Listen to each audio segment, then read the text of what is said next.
আজকে যে রেসিপিটা শেয়ার করব আপনাদের সামনে সেটা একদমই সম্পূর্ণ নিরামিষ পদ্ধতিতে, নিরামিষ দিনের জন্য খুবই দুর্দান্ত একটা রেসিপি। তাহলে চলুন শুরু করছি আজকের আমাদের রেসিপি আলু পটলের নিরামিষ কোরমা। আলু পটলের নিরামিষ কোরমা। তাহলে চলুন শুরু করছি। তো আলু পটলের কোরমাটা বানানোর জন্য আমি কিন্তু আলু পটল কেটে ধুয়ে রেডি করে নিয়েছি। তো পটলগুলোকে একটু বড় বড় করেই এইভাবে একটা পটলকে দু ভাগে ভাগ করে কেটে নিয়েছি।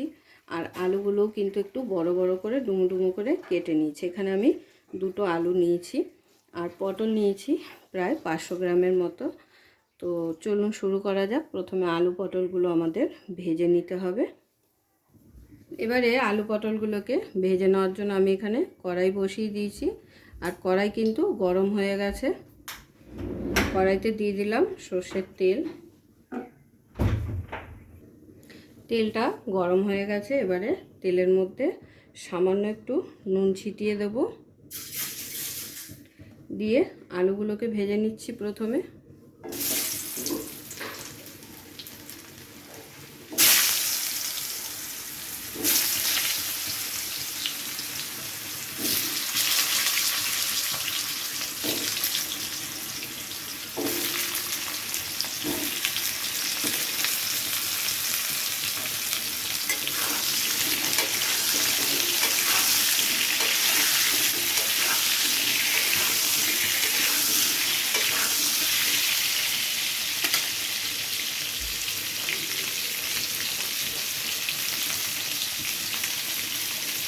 দিয়ে দিচ্ছি সামান্য পরিমাণ একটু হলুদ,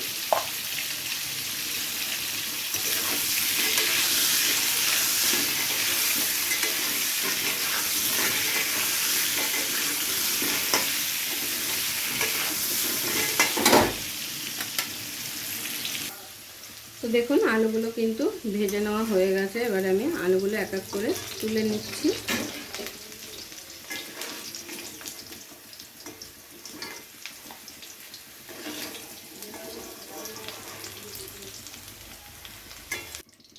এবারে এই একই তেলের মধ্যে পটলগুলোকেও ভেজে নেব।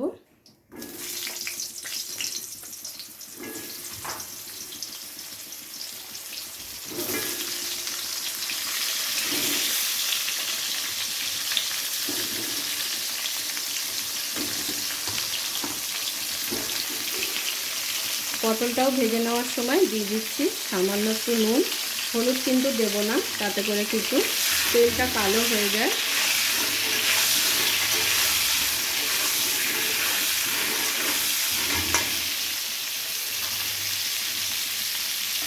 তো পটলটা যতক্ষণে ভাজা হচ্ছে ততক্ষণে একটি মশলা রেডি করে দেখিয়ে দেবো আপনাদের। এবার একটা বাটি নিয়েছি, বাটির মধ্যে নিয়ে নেব প্রথমে আদা বাটা,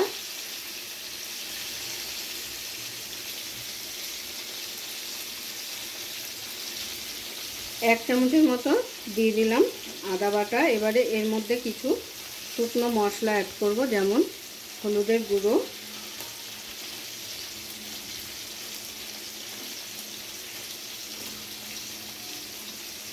দিয়ে দিচ্ছি জিরে গুঁড়ো,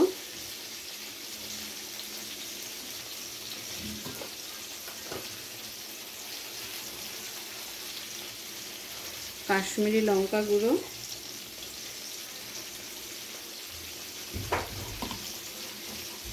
সমস্ত কিছু আমি এখানে 2 চামচ করে নিয়ে নিচ্ছি ধনে গুঁড়ো।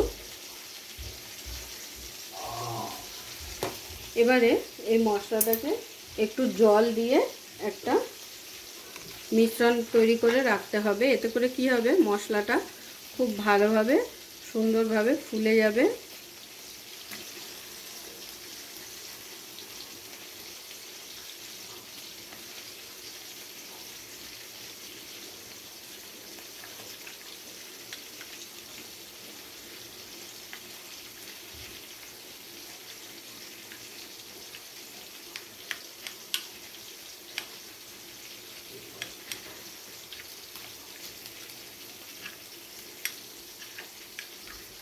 এইভাবে যদি মিশিয়ে রাখা হয় এতে করে মশলাটা খুব সুন্দর হয়। ও আরও একটি মশলা রেডি করব। তো নিয়ে নিলাম একটা ছোট মিক্সির বাটি, এর মধ্যে 5-6টা কাজু বাদাম প্রথমে শুকনো ঘুরিয়ে নেব। এই দেখুন কাজু বাদামটা শুকনো ঘুরিয়ে নিয়েছি। এবারে এখানে অ্যাড করে দেবো এর সাথে কিছুটা পরিমাণ টক দই,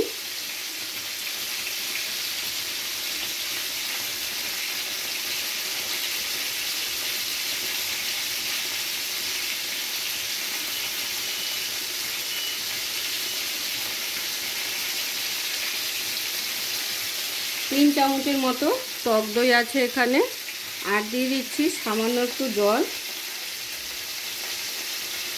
দিয়ে এটারও একটা সুন্দর মিহি পেস্ট রেডি করে নেব। তো দেখুন পেস্ট আমাদের একদম রেডি। আর এতক্ষণে কিন্তু পটলগুলো ভাজা হয়ে গেছে। তো পটলগুলোও কিন্তু লাল লাল করে খুব ভালো করে ভেজে নেওয়া হয়ে গেছে। এবারে আমি পটলগুলোকেও তুলে নেব।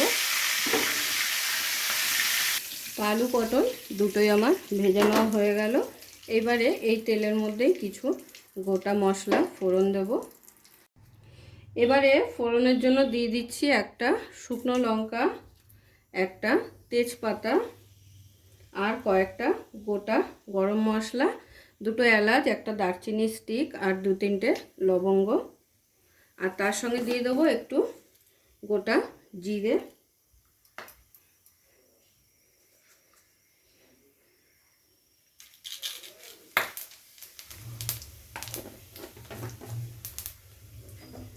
ফোড়নটাকে হালকা নাড়াচাড়া করে ভেজে নেব। ফোড়নটা থেকে যখন একটা সুন্দর সুগন্ধ বেরাবে তখন এর মধ্যে দিয়ে দেবো যে মিশিয়ে রেখেছিলাম মশলাটা, সেই মশলাটা।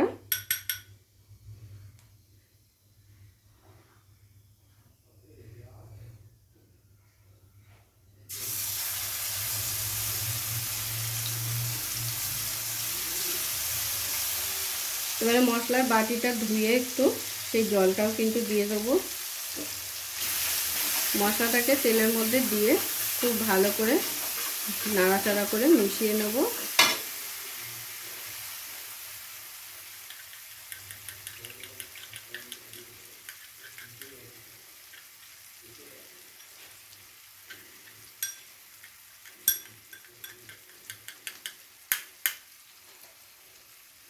মশলার বাটি ধুয়ে দিয়ে দিচ্ছি জল।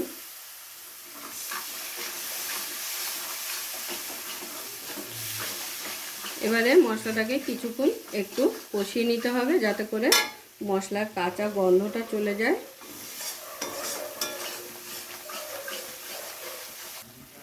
দিয়ে দেবো স্বাদ অনুযায়ী লবণ,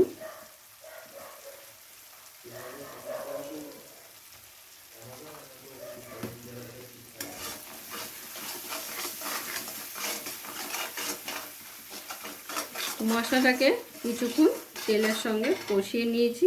এবার এখানে দিয়ে দেবো একটা টমেটো পেস্ট। আমি এখানে আলু আর পটলের পরিমাণ বুঝে 2টো টমেটো ব্যবহার করেছি। আপনারা যে যতটা আলু আর পটলটা নেবেন সেই বুঝে টমেটোটা নিয়ে নেবেন। যদি কম হয় পরিমাণ তো সেক্ষেত্রে তখন একটা টমেটো দিলেই কিন্তু হয়ে যাবে। এবারে টমেটোটাকে দিয়ে খুব ভালো করে মশলার সাথে কষিয়ে নেব ততক্ষণ পর্যন্ত যতক্ষণ না টমেটোর কাঁচা গন্ধটা চলে যাচ্ছে।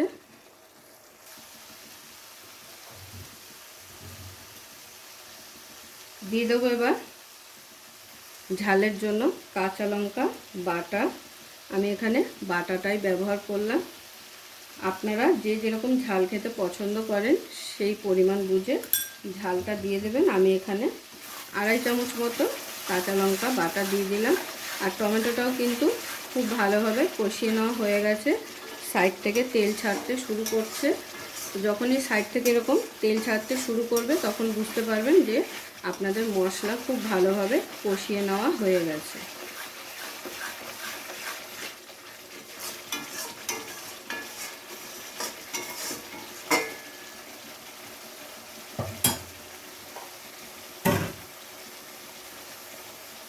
তো মশলা খুব ভালোভাবে কষে যাওয়ার পরে যখন এরকম ওপর থেকে তেলটা ছেড়ে যাবে গ্যাসের ফ্লেমটাকে লোতে করে দিয়ে দিতে হবে কাজু আর দইয়ের পেস্টটা।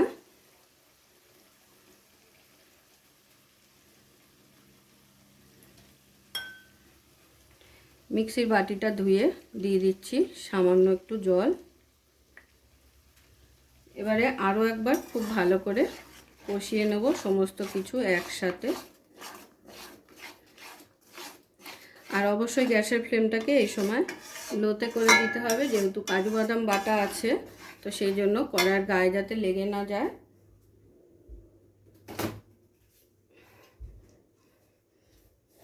যেহেতু টমেটো টক দই দুটোই পড়েছে, তো টকটাকে ব্যালেন্স করার জন্য দিয়ে দিচ্ছি সামান্য একটু মিষ্টি। আর যেহেতু এটা নিরামিষ রেসিপি, তো সেই কারণে একটু মিষ্টি তো চলেই, কারণ নিরামিষ রেসিপিতে একটু মিষ্টি দিলে তার টেস্টটা কিন্তু অন্যরকম হয়। এবারে খুব ভালো করে আবার কষিয়ে নেব। তো দেখুন সমস্ত মশলা কিন্তু খুব ভালোভাবে কষিয়ে নেওয়া হয়ে গেছে, একদম তেলটা কিন্তু আলাদা হয়ে গেছে, দেখে আশা করি বোঝাই যাচ্ছে। তো এবারে আমি এখানে দিয়ে দেবো গ্রেভির জন্য জল।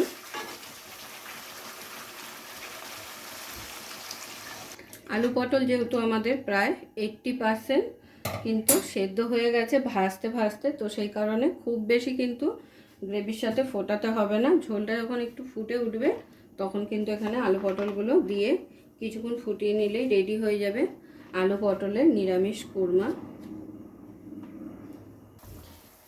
তো গ্রেভি কিন্তু ফুটে উঠেছে, এবারে ভেজে রাখা আলু পটলগুলো এখানে দিয়ে দেবো।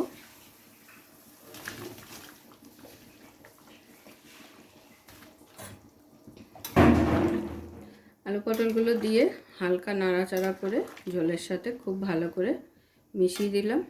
এবারে কিন্তু ঢাকনা চাপা দিয়ে একটু রান্নাটা করে নেব।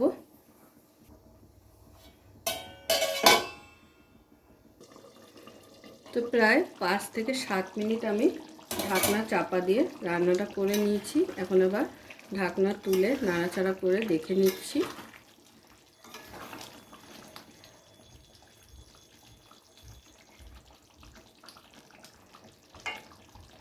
আলু কিন্তু খুব ভালোভাবে সেদ্ধ হয়ে গেছে আর পটলও সেদ্ধ হয়ে গেছে।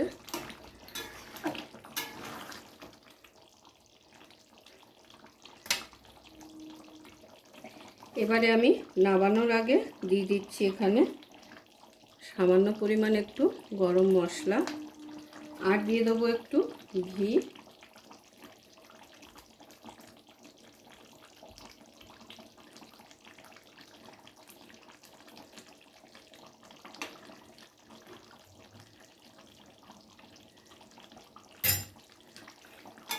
এবারে সমস্ত কিছুকে আবারও খুব ভালো করে একটু একসাথে মিশিয়ে নেব।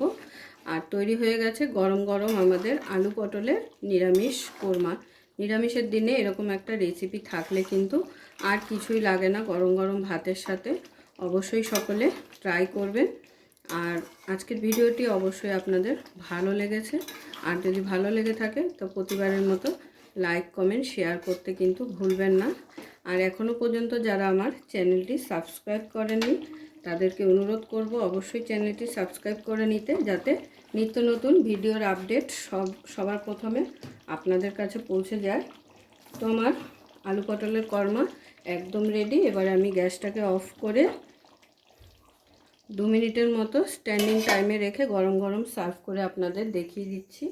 পুরো ভিডিওটা দেখার জন্য সকলকে অসংখ্য ধন্যবাদ। এরকম আরও নিত্য নতুন ভিডিও দেখার জন্য চ্যানেলটি অবশ্যই সাবস্ক্রাইব করে নেবেন, আর পাশে থাকা বেল আইকনটি প্রেস করে নেবেন নতুন রেসিপির আপডেট পাওয়ার জন্য।